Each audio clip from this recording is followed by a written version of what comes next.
Jean, chapitre 20. Le dimanche, Marie de Magdala se rendit au tombeau de bon matin, alors qu'il faisait encore sombre, et elle vit que la pierre avait été enlevée de l'entrée du tombeau.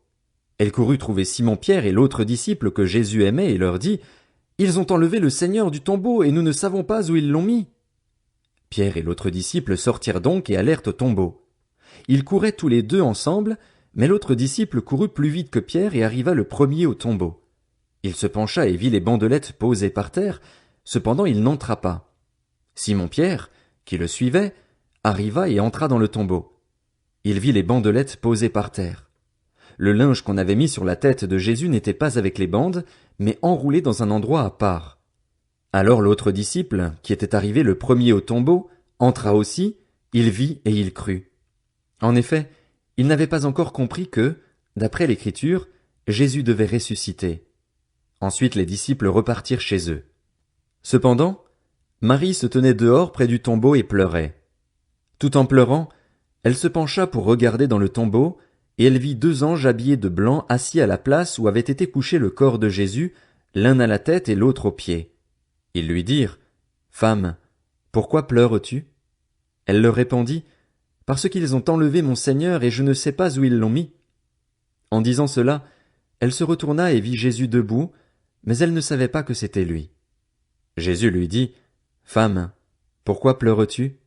Qui cherches-tu » Pensant que c'était le jardinier, elle lui dit, « Seigneur, si c'est toi qui l'as emporté, dis-moi où tu l'as mis et j'irai le prendre. » Jésus lui dit, « Marie. » Elle se retourna et lui dit en hébreu, « Rabouni, c'est-à-dire Maître. » Jésus lui dit, « Ne me retiens pas, car je ne suis pas encore monté vers mon Père, mais va trouver mes frères et dis-leur que je monte vers mon Père et votre Père, vers mon Dieu et votre Dieu. » Marie de Magdala alla annoncer aux disciples qu'elle avait vu le Seigneur et qu'il lui avait dit cela.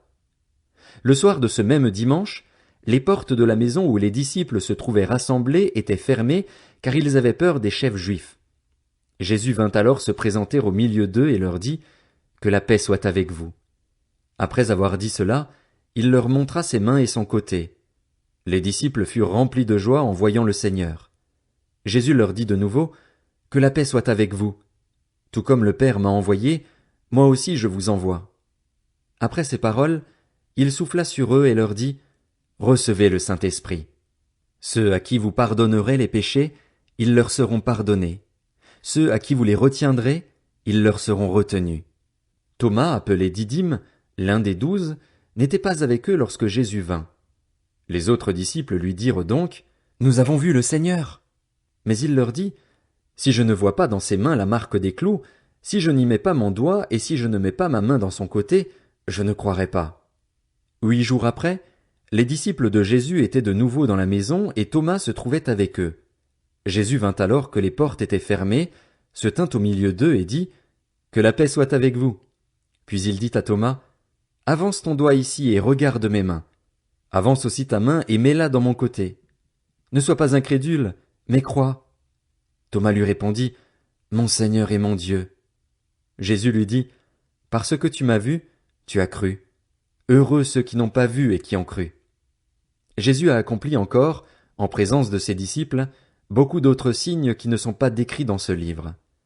Mais ceux-ci ont été décrits afin que vous croyiez que Jésus est le Messie, le Fils de Dieu, et qu'en croyant vous ayez la vie en son nom.